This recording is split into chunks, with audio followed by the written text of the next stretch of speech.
Astăzi voi face un pancake, clătite americane.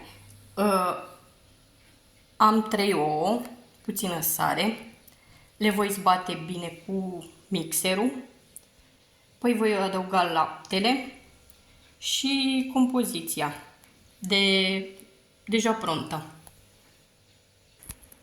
Bun, am bătut ouăle pentru 2 minute. Voi adăuga și compoziția pe care am cumpărat-o de pancake. Bun. Și un pahar de lapte. Le voi mixa din nou. Le-am omogenizat bine și acum le voi prăji.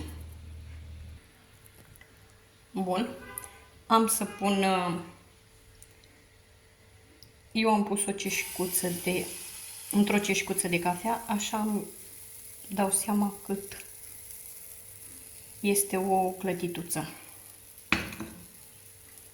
Bun, o voi lăsa să se coacă, o voi face și pe o parte și pe alta. Bun, am întors-o și pe partea cealaltă. O voi lăsa un alt minut. Clătitele trebuie prăjite la foc încet.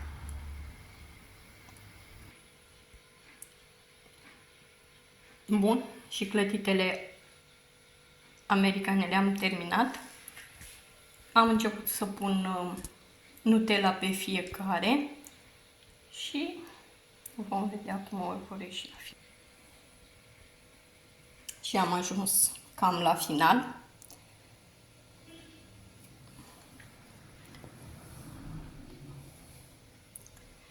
Le voi decora cu miere.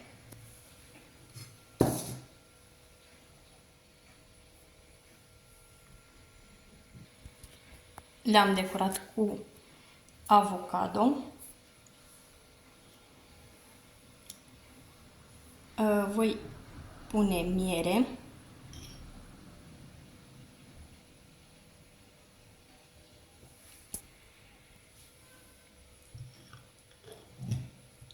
Miere de salcâm.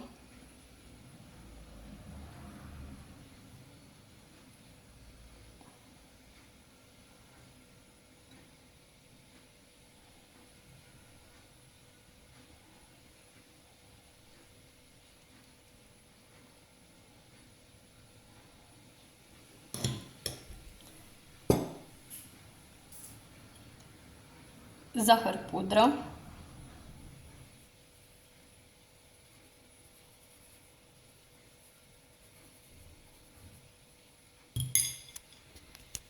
Bun. Și câteva boabe de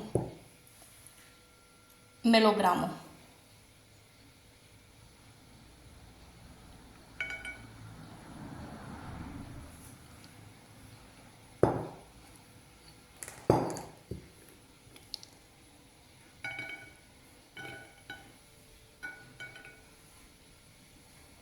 Foarte frumos. Bun. Și acestea sunt clătitele noastre de americane pe care le-am făcut cu pancake.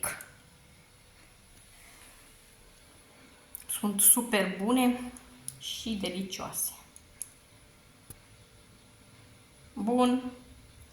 O zi bună!